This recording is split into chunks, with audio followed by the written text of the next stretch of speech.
What's going on in the prison system? You got people that are mentally ill. They need help. They don't need to be in a prison. They need to be in a mental hospital. You may have somebody that's had their third drug offense and serving 5 years in prison. They're sharing a cell with someone that's mentally ill. That's not good. They need to be separated. Okay? We need to separate them. We need to fund our general fund and fund our mental health department. But the problem is building all these brand new prisons, bigger things. Don't let the Republicans lie to you and tell you they're trying to do what's right for the people that are in prison. They're trying to lock up more people that will probably trend to vote Democrat. So that's the problem. So they have a plan. Now, y'all, they're very smart at what they do. I'll tell you, because I was friends with Mike Hubbard. We didn't agree about on anything, just to be honest with you. And now we know where he is by what he did. So, you know, they have a plan in place, and it's not a good plan for the prison system. Now, the highways and roadways. Let me tell you something. Highways brings jobs. If you ever remember this, if you build a highway, that's your infrastructure system. Highways will bring manufacturing plants. Manufacturing plants want to be able to get an 18-wheeler or their cargo from point A to point B without having to stop at red lights. So we need an infrastructure plan in the state of Alabama. Now, how do you do that? Well, they want to pass a gas tax. Well, gas tax is a tax on everybody. Well, of course, gas is low now, right? I remember 3-4 years ago, it was about $4. Y'all remember that? Well, what goes up, we'll go back. What goes down, we'll go up. What goes up, we'll go down in gas tax. Just remember that. So we don't know. Now, I'll just be honest with you, Donald Trump president, I don't have a lot of faith in anything, okay? So let's keep this in mind about an infrastructure system. Their attitude is do a gas tax. Well, you have these 18-wheelers riding up and down the road that get all the tax breaks, and they're tearing up the highways. Well, why not put a tax on the big trucking companies, which the big trucking association trends to support their PAC association Republicans? Well, they don't want to have to pay their fair share of taxes. They want to put it on all the little people. So that's another system that we're trying to look at as a Democrats as part of our platform. Something else is minimum wage. Y'all, I tell you, I don't know if anybody in here work for minimum wage. Any of y'all ever work for minimum wage? Okay, I'll tell you how old I am. When I did minimum wage, it was $3.25. Okay, now it's $7.25. Now, y'all, you'd be better off not working and trying to file for anything else you can get other than working for minimum wage. That's ridiculous. Once you work for minimum wage and you take out taxes, you're bringing home, basically, you're still way below the poverty level. That's something that Representative Daryl Melton took at heart, and he really tried to get passed.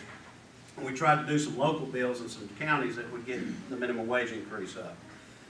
That's something we all need to rally behind, and we need to get going, and we need to increase minimum wage. Now, let me tell you a little bit about state Democrats. If you've been listening, you've been watching, you'll know I've been very outspoken. I think we need change in our leadership level. And I'm trying to do it by example, and I'm trying to step down myself.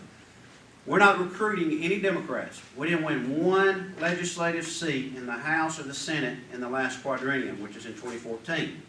We don't have one Democrat as a constitutional officer in the state of Alabama. That's a travesty. Okay? I asked for Nancy Worley and Joe Reed to resign.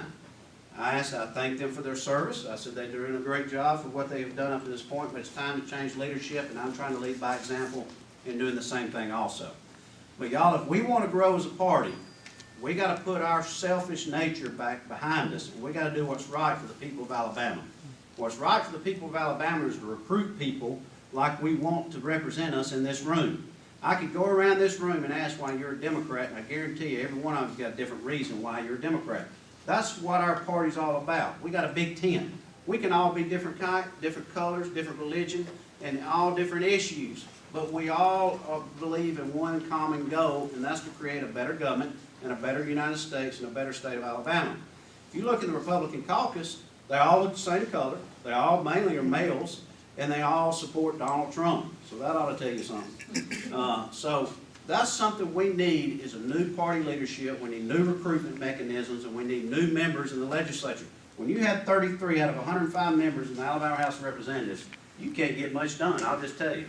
It's tough, it's difficult. Basically what you can do is block. You can block legislation from passing. And that's pretty dangerous because you have no say-so. What they can do is what we call a cloture petition, and that shuts us off from debate. They got 3/5 of those voting on any given time, and if they get tired of hearing what we want to say, they just clotures.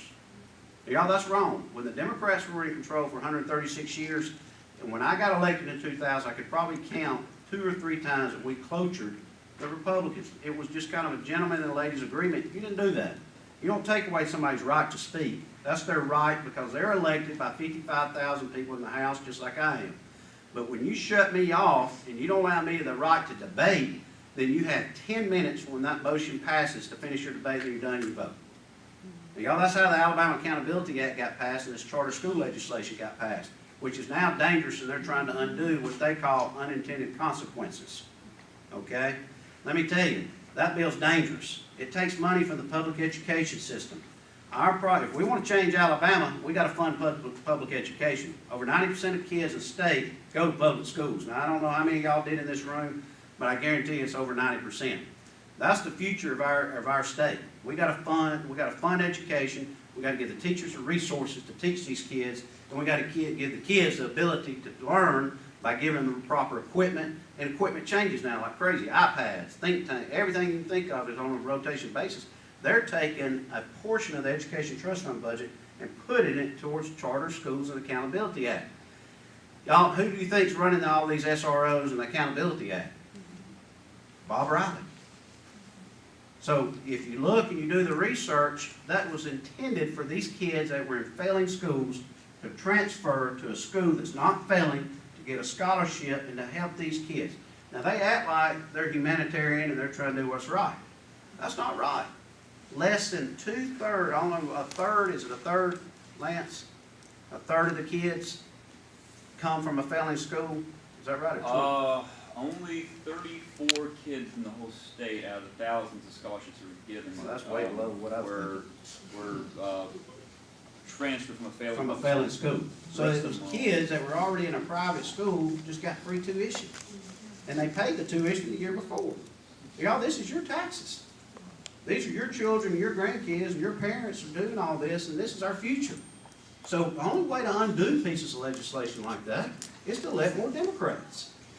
So we got to recruit candidates, and we got to find people that are qualified and willing to run on a shoestring budget and get out there and beat the pavement and get elected.